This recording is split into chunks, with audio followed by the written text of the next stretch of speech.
Welcome to the Alchemy of Ascension Season 2, where we are exploring our galactic origins and becoming multidimensional.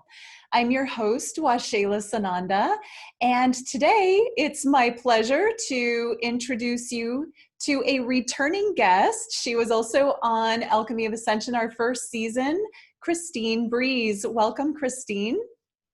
Hello, nice to be with you again. Missed you. Yeah, I missed you too, and I'm so happy that you agreed to come back and have another conversation. Oh, And it's my honor. yes, everybody loves you and loved the conversation we had. So it's really fun that we get to do it again and go deeper and explore more. So Awesome. yes, so for starters, I'll just share a little bit about your background and what you're up to. Christine Breese is the founder of University of Metaphysical Sciences in the United States, Gaia Sagrada Retreat Center in Ecuador, and Free Retreats for All, which is a worldwide global outreach. She travels the world facilitating free spiritual retreats and workshops, has written several books, offers online courses, makes YouTube videos, and she also facilitates shamanic medicine ceremonies, mostly at Gaia Sagrada Retreat Center in Ecuador, but also traveling for medicine retreats as well.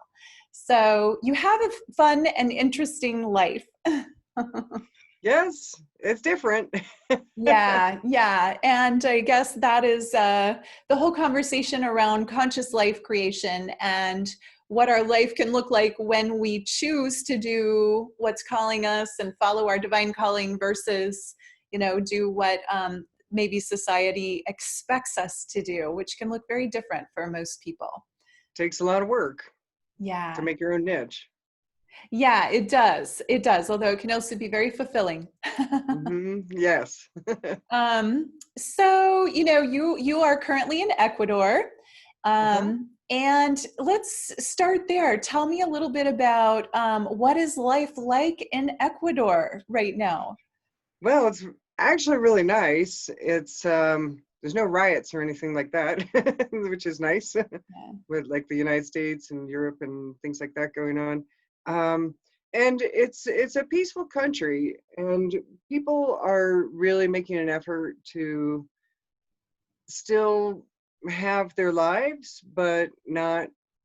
Although it's the same as everywhere, things are pretty rough for everybody in the pandemic situation.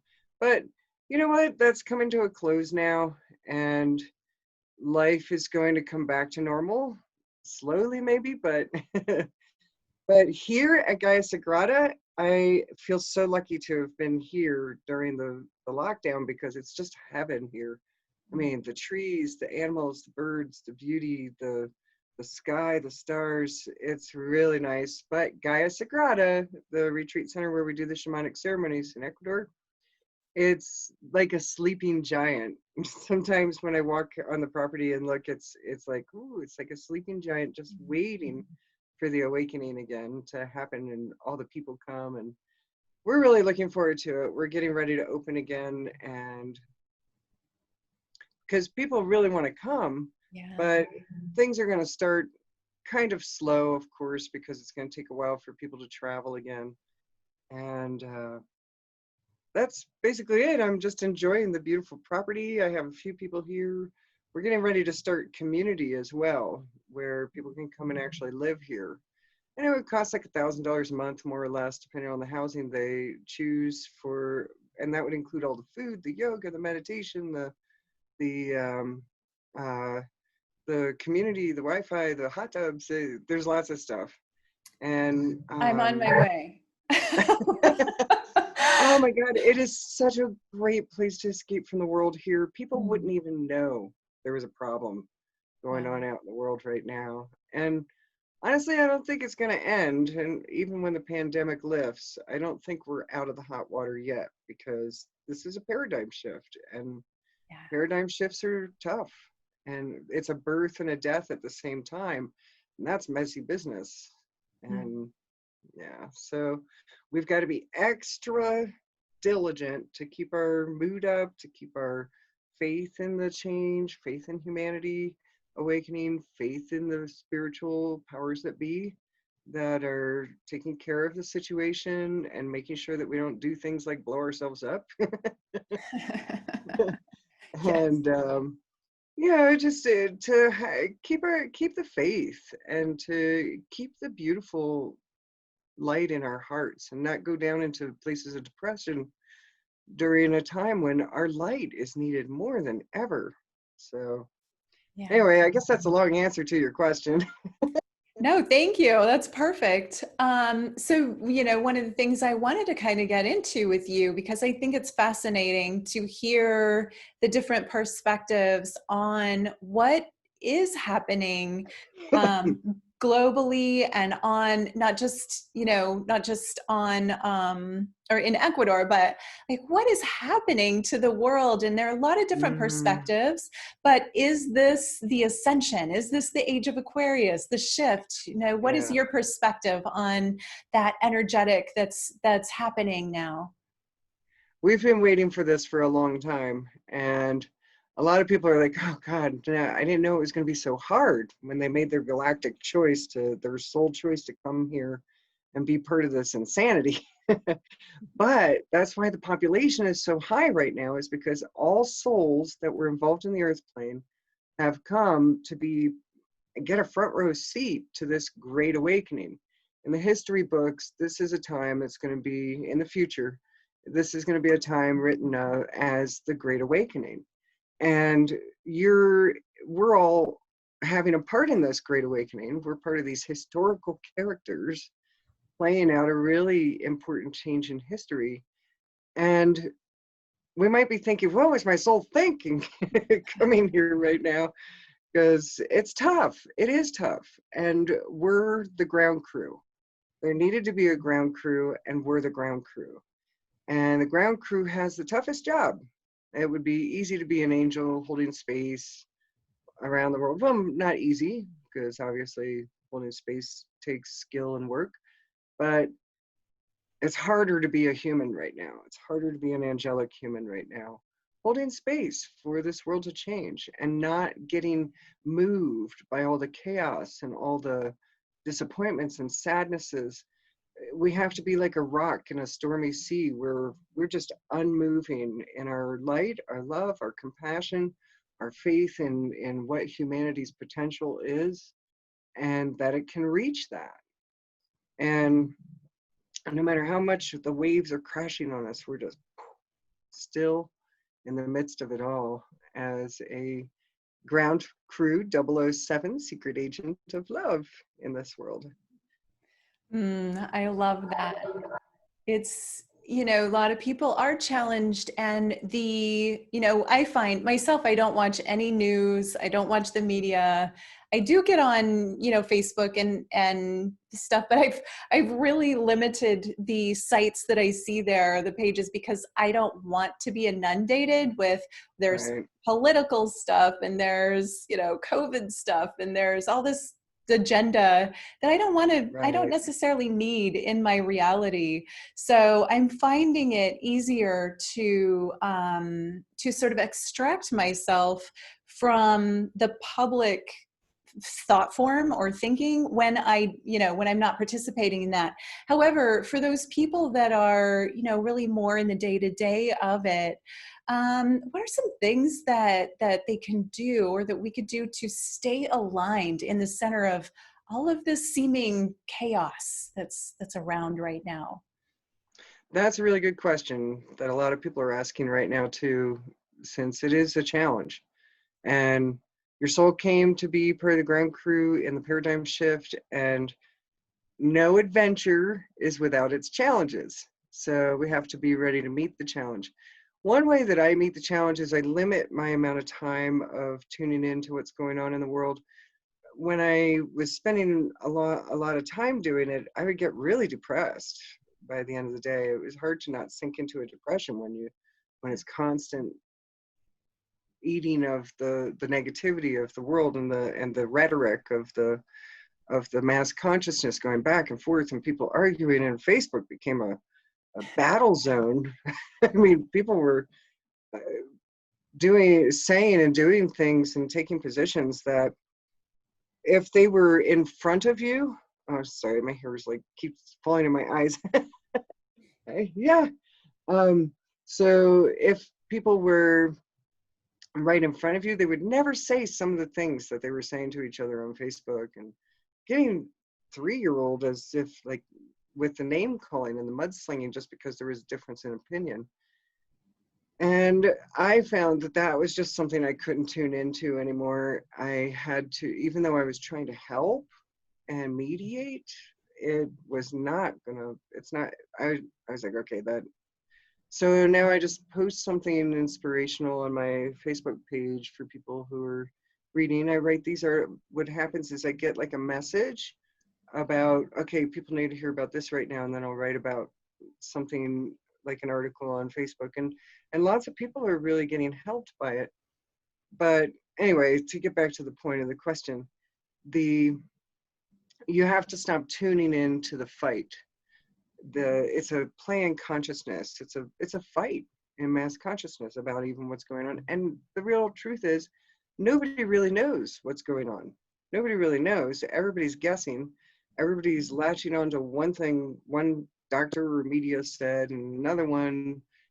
But the truth is this is still an exploration. This is still something that's unfolding.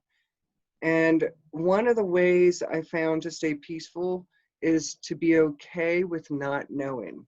Be okay with not knowing exactly what's going on or what works, what doesn't work. Be okay with that and just roll with the flow and let it unfold. And as it does, then we know. and so not knowing, not tuning into the fight, making sure you get out into nature every day, make sure you're eating right, make sure you're exercising, because that is a real important part of creating the happy chemicals in your body, the dopamine, and it makes it so you can sleep well. Make sure you're getting your sleep, drink a lot of water, and tune into things that make you happy. I mean, I have to say I've watched more silly cat videos during this thing than I probably have in my whole life. I love it. That's my medicine for depression, is just if you start going down into that hole where you're starting to feel really despairing about the world, watch a silly cat video, watch something funny, watch a silly dog video, watch a comedy. The art of distraction is actually a spiritual tool, and it actually has its uses. This is a good moment. We go back and forth between a moment when spiritual bypassing is good versus when it's not. We need to face our demons right now. We have to grow up fast right now. We have to become masterful really fast, and all the energies are there for that now, and all the teachings and all the tools are there for that now. More so than ever, even beginners are getting kind of a head start, because there's so much material now to help us grow up, heal the past, let go of it now, so that we can be the powerful 007, so that we can be the powerful 007 secret agents of love that the ground crew is. Because we can't be in our power if we're giving our power to some world situation that is really just an illusion. It's a play in consciousness. And what we have to keep our eye on the big picture. So those are my points for some ideas to keep yourself out of the muck. It's really important that we keep ourselves out of the muck, because then we can't shine bright. And shining bright and bringing the heaven frequencies here, this is what we need more than anything. Yeah. Let me ask you a question. Okay. What are your pointers for staying out of the muck? Wonderful. I'm happy to answer that. For me, it's really focusing in before I get out of bed every morning, getting into my heart and focusing in on gratitude. What am I grateful for? And what am I creating in my life today? And for me, I do really well when I have a project to work on. So, for instance, I'm Mm-hmm. working on this summit, which is a huge project, and I Mm-hmm. love it. And I get to collaborate. It's bringing good to the world, it's shining the light on light workers all across the globe, and then spreading that out to a massive amount of people. And for me, I'm grateful for that. That makes my heart happy. I get to do it's service and it's my work and it's collaboration. So it hits so many levels. So I realize Mm-hmm. not everybody's thing is to do a summit, but um, That's a I lot of work. yeah, it is a lot of work, but I love it. It's a So beautiful project. I really thank admire you you. for Thank doing that. you. But find something you love to do and move that energy. Like you said, do something, create good. Because honestly, if I wasn't creating a summit or working on a big project or creating my next course, I would be just, I wouldn't be productive, and that would make me feel Mm-hmm. melancholy. And I don't do well when I'm not creating. Now I realize it's not everybody's thing, but for me, that's very important. So if nothing else, tune into gratitude every morning before you get out of bed and before you go to bed or to sleep at night, and remember what you're grateful for. And then Mm-hmm. for me, conscious life creation every morning before I get out of bed. I do a ritual of, it's a meditation, but it's a conscious imagining meditation where I'm imagining the things that I'm bringing into my life that I'm consciously creating, and it's fun. I That's make a good amount beautiful. of it. Yeah, yeah, it's a lot of fun.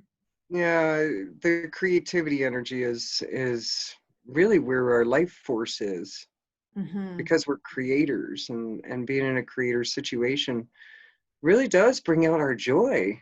Yes, yes. And that's really what we need right now, to feel joy and freedom, Right. and know that, yeah, this is going to pass, but we're, we might be in a whole different world by then. So you can be at Hopefully. effect. Yeah, right. You can be at effect of, there will always be crazy things going on. You can be at effect of it, or you can be a cause of your life. And so Hmm. for me, tuning out of the chaos is important, and tuning into what I love and enjoy doing and creating is important. And I have a feeling you're very similar to me, because you create a lot of very amazing things in the world, like your I feel a university. little bit guilty because I haven't used this time as efficiently as I could have for creation. Um, I, I kind of I had to the business stuff was really hard to deal with because I'm running three businesses, and during a pandemic, that's no easy task. There's always another challenge to try to keep it over water, to keep things from going down, to keep at least a trickle of income coming in so that everybody still keeps their jobs. It, I haven't been able to be as creative as I wanted to during this pandemic. I'm kind of swinging back into that now, but I did get a lot of exercise done. I thought, okay, well, I might as well walk an hour a day, and Mm. from the bottom of the mountain to the top of the mountain, and lose that 20 pounds. So I did get something constructive done, but still on the way to that. But I don't feel as if I had done as much creativity as I could have. I should have made some new courses and things like that. I did do a lot of articles and meditations and videos and stuff but I think that's exciting that you got started on a course. That's wonderful. Hmm. Well, and you created a new body for yourself. So that's pretty powerful. I mean, most of us are sitting around. I mean, I've been sitting behind a computer a lot, putting I on. was too at first. So I I was like, love okay, that I you gained 10 reversed. pounds in this pandemic in the first 2 months. I'm like, okay, this is not okay. But you took it out. So yeah, we Yeah. can, I think that's another thing, like like you said, food, and being, conscious of what we're consuming on multiple levels, because we have the choice. Are we going to, get unfit or improve our fitness during this time? It's Oh, all yeah. amplified. Yeah, those first 2 months, I have to admit, I ate a lot of comfort food and didn't move because it was Mhm. shocking. Mhm. And I had a lot of computer work to do because of the businesses. Yeah. But ah, Well, you look we're wonderful and radiant thank now. you. Okay, I want to kind of segue into talking about now. This is a time of conscious creation on a lot of levels, Hmm. and I want to talk about dream work and just getting into like something I've noticed myself waking up a lot. I wake up in the middle of the night because I have cats, and one of the cats meows very loudly next to the bed. I have one of those. Up and I will have been in dream school, like like, you know, being educated or educating in really in class in my dream time. So I know you do these types of things, and I want to talk to you about dream work. And I know that's an important part of what you do. So what have you noticed lately in your dream time? Well, working out a lot of shadow stuff. Um, I'm I was surprised that some things came up to be healed. That sorry, there's a lot of pollen in the air, so I have a scratchy throat today. Um, the pine trees are shedding their pollen. The I found that a lot of things that I thought that I had already healed were really triggered to go to deeper levels of healing in this lockdown pandemic thing.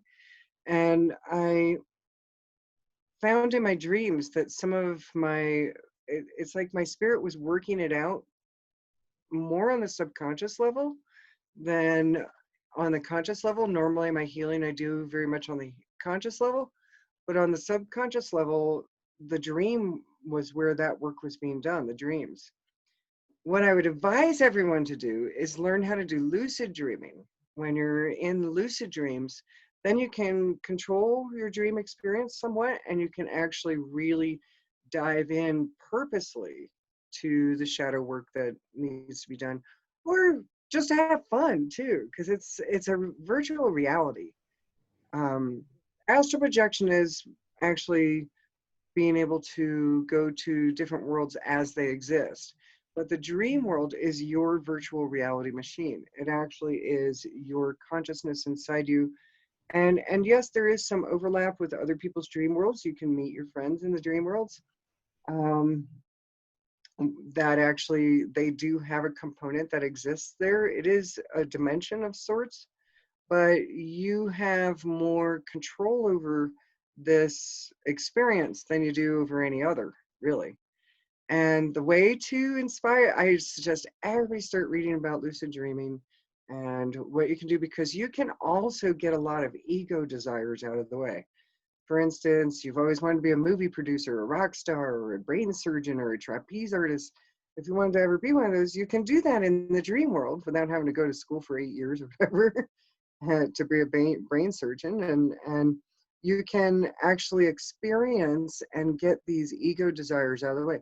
Say you wanted the perfect relationship. Maybe you wanted to live in the perfect house. Maybe you wanted to live in a castle. Go ahead and do it for a night. And then it sort of gets these ego desires out of the way. Or you wanted to be really super rich and want to know what that's like. Have this lucid dream about it, and you get to experience that in a way that the human mind doesn't really know didn't happen, because everything that happens in the dream world, your brain literally does not know that didn't happen in reality. To the brain, it both works. For instance, I learned how to play guitar in the dream worlds. I had a guitar teacher in the dream worlds. Wow. And it translates into this reality. Maybe you can't remember exactly what every moment of that dream is, but somehow you've transferred knowledge into this reality of how to play the guitar, and you play better because you've been practicing in the dream worlds. And it's like having another life once you can lucid dream. So the way to trigger lucid dreams is to start looking for dream signs in daily life. There's two techniques that I used that really worked. First, at any moment, you just stop and you ask yourself, am I dreaming? Because really that's the awakening question in the dream, is when you ask yourself, wait a minute, am I dreaming? And the answer is always yes. And then you experience your daily moment as a dream moment, a dreamscape. And the people in it are dream characters. And when that happens, it when you do this enough, it translates into your dream worlds. And you start asking yourself if you're if you're dreaming while you're in your dream, and then you awaken in your dream. And then you can do whatever you want. The other technique that I used was looking for dream signs. Anything that's unusual, you have to have things that trigger you to ask the question, am I dreaming? And what you do is you look for dream signs, things that are unusual, or every time a light turns on or off, or every time the phone rings, you ask yourself, am I dreaming? Or every time you open and close a door, am I dreaming? Or you can look for, all of a sudden you see a guy on a unicycle with a hat and a feather. That's a dream sign, something unusual. Or you see even a black cat crossing your path. Am I dreaming? So you can use all sorts of things and to trigger yourself to ask the question. Because just in life, sorry, just as in just as in life, we are unconscious and kind of on autopilot. Same thing in the dream world. So you have to find ways to trigger yourself to come into the moment fully and realize you're in your virtual reality. So, and this is sort of like a lucid dream for the soul having a life. So it not only helps with triggering lucid dreaming, but it also triggers lucid awareness in your life, in your daily life. Because as you ask yourself, am I dreaming? And you look around at your life and in your moment and experience it as a dream world, that is exactly what's happening for the soul. And then you gain more control over what you create in this reality as well. So it works in both worlds to trigger this awareness, this present moment awareness. I love that. Thank you. And I wanted to have a lucid dreaming teacher on the summit and I didn't get one. But I did, and I didn't know it. Oh, well, good creation there. Yeah, Good I didn't really manifestation. realize we'd go there, but I love it and I appreciate this information because it is so important. I think even more now than ever to realize, I mean, this reality is a dream, and on some level it's a three-dimensional or 4 or 5 dimensional, depending on what we're experiencing at the moment. And then our dream time is a dream, but when we're dreaming, that's more real than this. And when we're awake in this body, this is more real than that. So I love that you said lucid awareness, to become aware that we're creating it all, whether we're dreaming or awake. That's powerful. Exactly. And that's kind of the trick of this whole human experience, I think. It really is. And how long you can stay in this lucidity of this present moment awareness, lucid awareness, how long you can stay in it is the determining factor as to how much mastery you have over your life. Really, if you want mastery over your life, that is the secret. You have to try to stay lucid in as many, knowing that you're God dreaming, that you're a human with a certain name and a certain set of skills and a certain set of flaws and a certain culture, a certain reality. This is really what it's about. And then everything else falls into place. If you can get this awareness, if you can get this under your belt, then anybody who's listening to this can master the life without efforting, so to speak. It comes easy then. Once you know you're God dreaming, and you know that in every moment, while you're washing the dishes, you're God washing the dishes. While you're cleaning the cat box, you're God cleaning the cat box. If you're driving to work, you're God driving to work. And this is a whole different way of living your life. You know you're a human still, but you're living it in a superhuman way. It's a much different experience. Um, or shall we say, a deeper human way. Um, I don't know, some things are hard to put into words. Yeah, well, now you're getting into the multidimensional experience of being Hmm. human, which is very Hmm. much part of, it's very much on topic for what, And eternal consciousness at the same time. and what was that? Say again. And eternal consciousness at the same time. We Yes. have two streams of consciousness, really. One is a human stream of consciousness, the finite consciousness, and the other is this eternal big picture God self consciousness. Both of these consciousnesses are there at the same time. We are used to being in the human consciousness. We're not used to being in the eternal self consciousness, but we're training ourselves. Those of us who are on a spiritual path, we're training ourselves for that now. And as we hold this eternal consciousness more in the human form, in the human experience, in the human life, then as that happens more, we actually have more power to change this reality, because this reality is a dream world. It's only 1% matter, 99% empty space. Actually, less than 1% matter, more than 99% empty space. This is an astral world. It's a dream world. It's just as liquid as a dream world. And we have to be in this kind of consciousness in order to move this reality easily and in a liquid way. So that's the challenge. It's not Yeah. easy to hold that consciousness at all times. And sometimes we do have to take breaks from it, because we would burn out if we were holding that kind of consciousness all the time. But that's what this whole human experiment project is all about, is trying to create a vehicle that can hold the consciousness of God's self. And we have a long way to go, but we're just beginning. Well, I guess we've been working on it since caveman, and we're a long way from there. But Yes, look how but we far still we've have a come. long way to go. What's that? I said, yes, look how far we've come.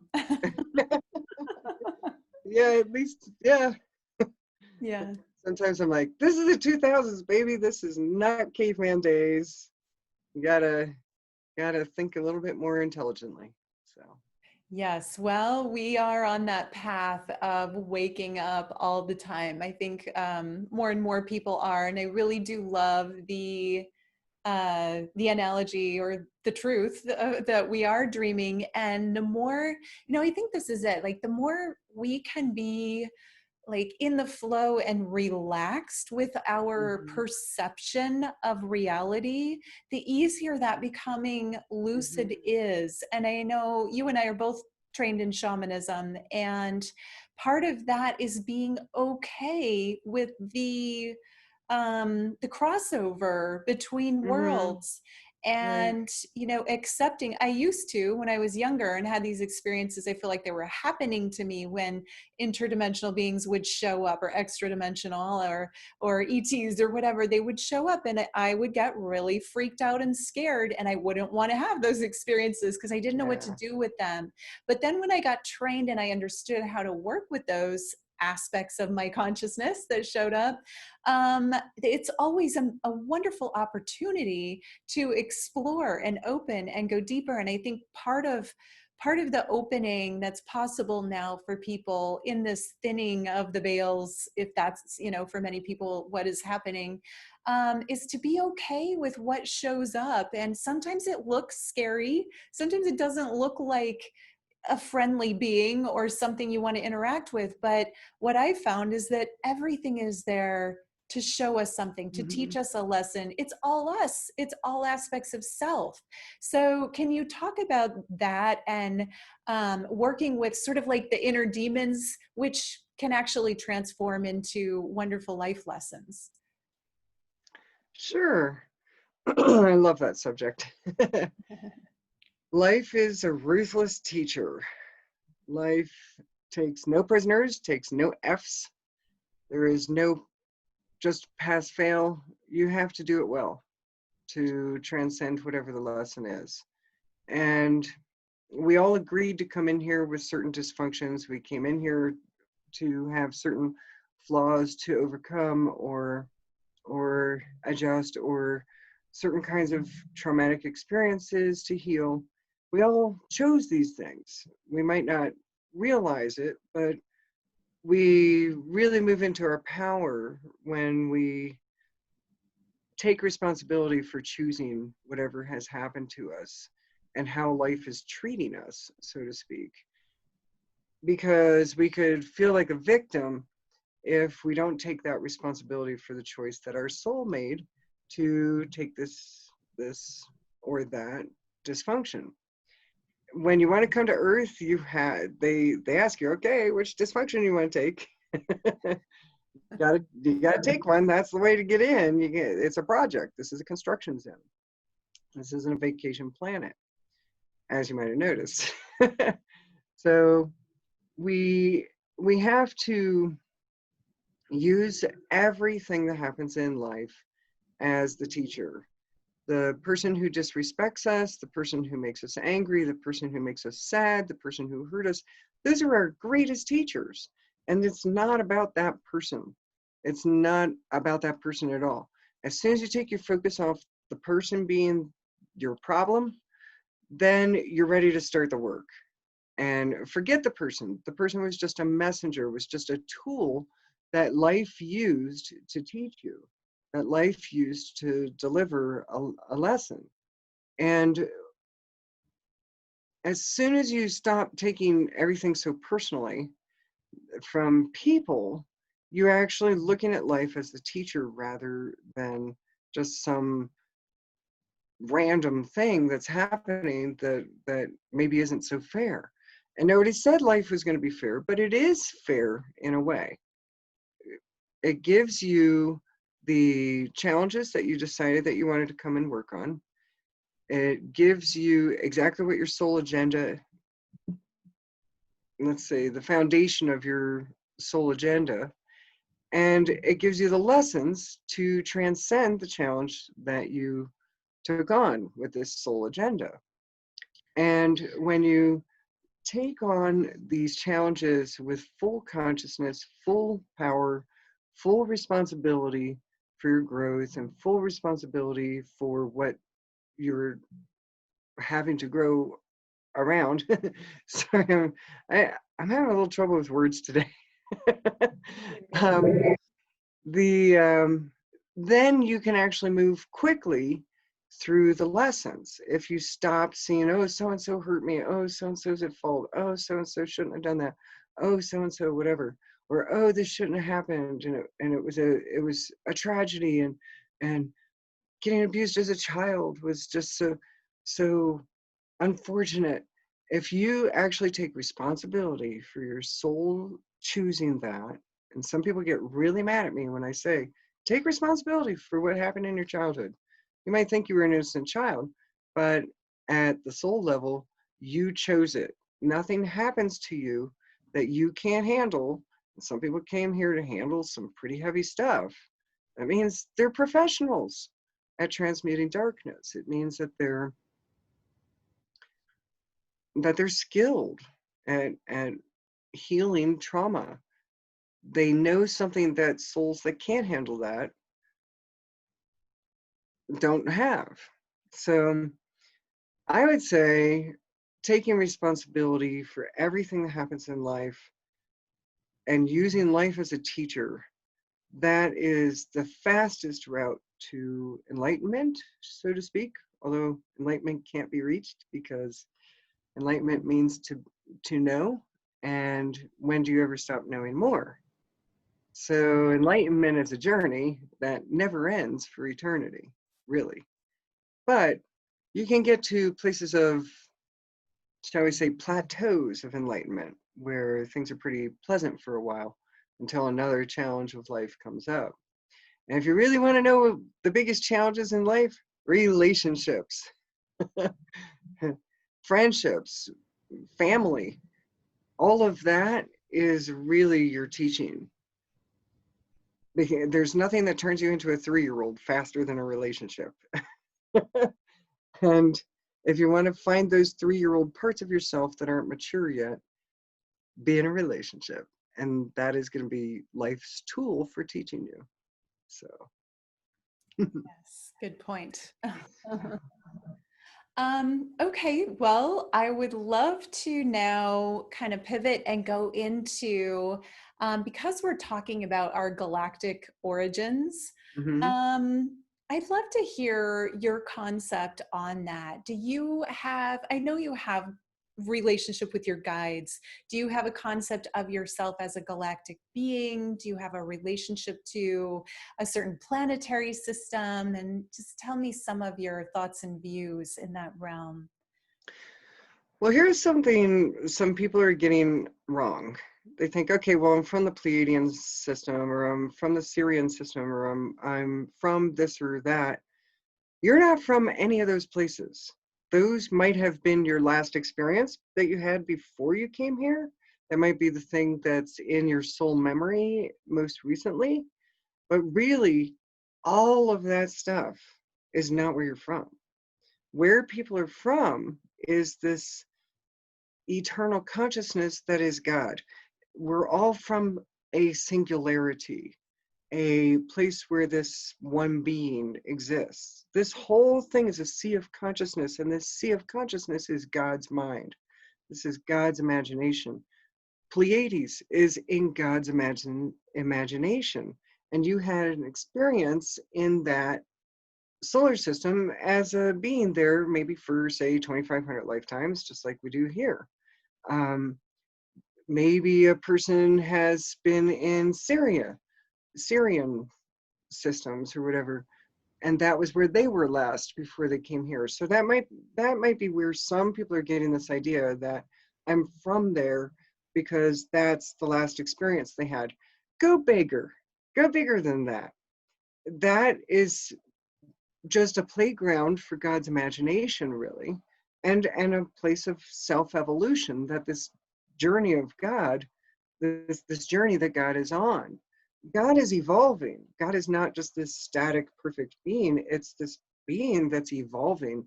And it does this in its imagination in all these systems and different kinds of realities. There's billions and billions and billions, gazillions of these planets and systems and dimensions with all these different experiences that for God's self. And it creates these personalities in that, well, what if I was in this reality, I was with this name, with this kind of skills and flaws, and this kind of reality works this way, and this is what I need to learn in that reality. Then this is just another story in God's imagination. Every life that's ever been lived, Pleiadian, Syrian, Earth, other dimensions, every life that has ever been lived is actually your life. Every single one, because it's the same one living all these lives. And our galactic origins go beyond galaxies, go before galaxies.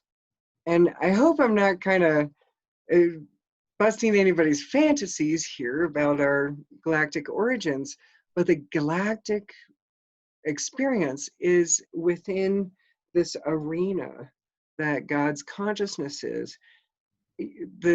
You come before galactic experiences, these different places. And I'm going to tell you, they're limitless and multidimensional, and you're living more than one lifetime at this time in many different dimensions and many different realities. And in fact, we have a component in all these parallel Earth realities too.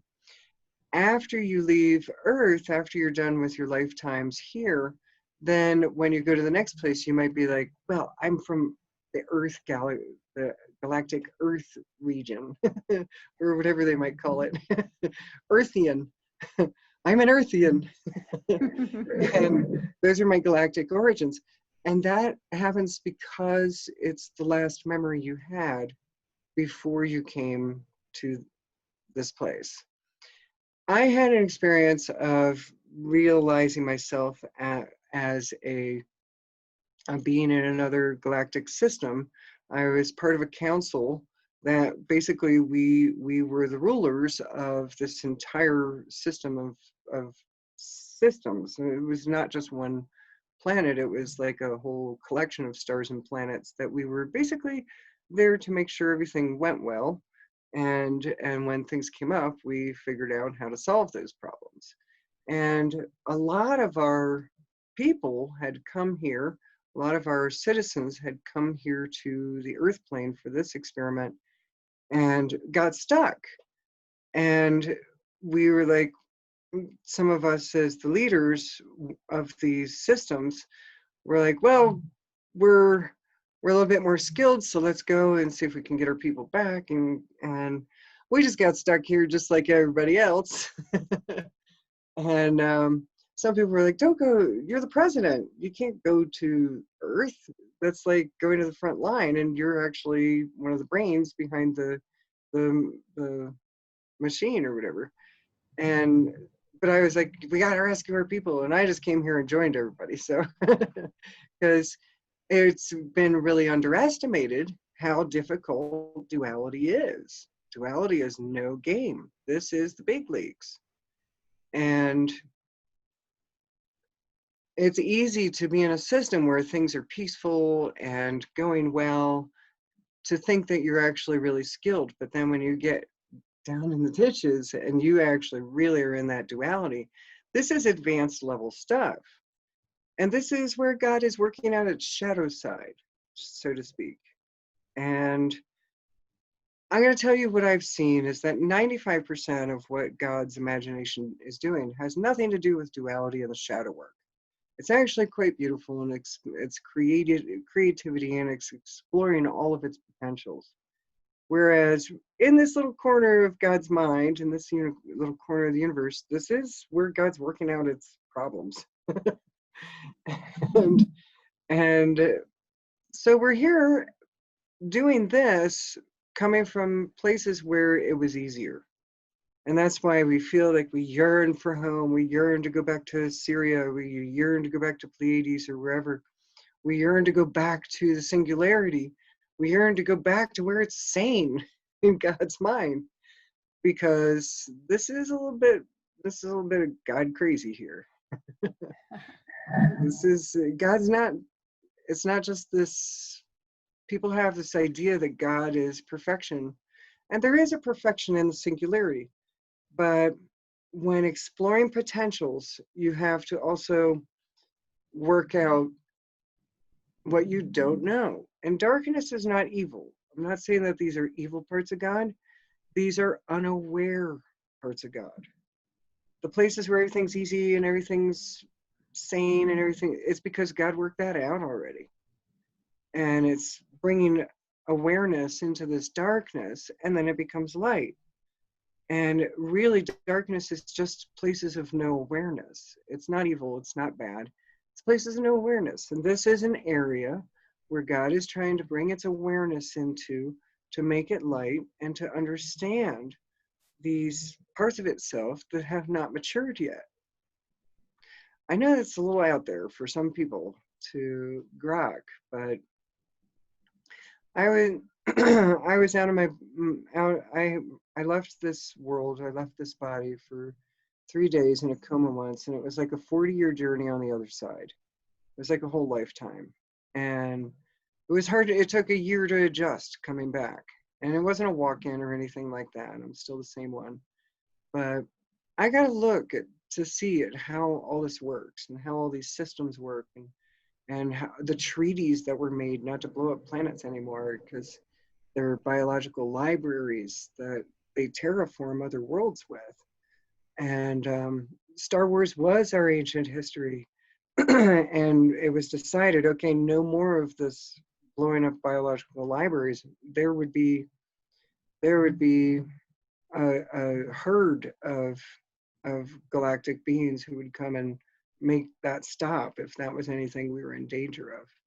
And instead, the treaties became more like, okay, you can swing deals with the inhabitants of the planet. It's more like a business deal.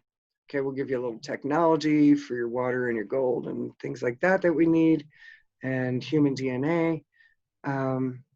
that's kind of what's going on here. And oh, sorry, stop scratching on the cookie. Sorry. Back to Earth.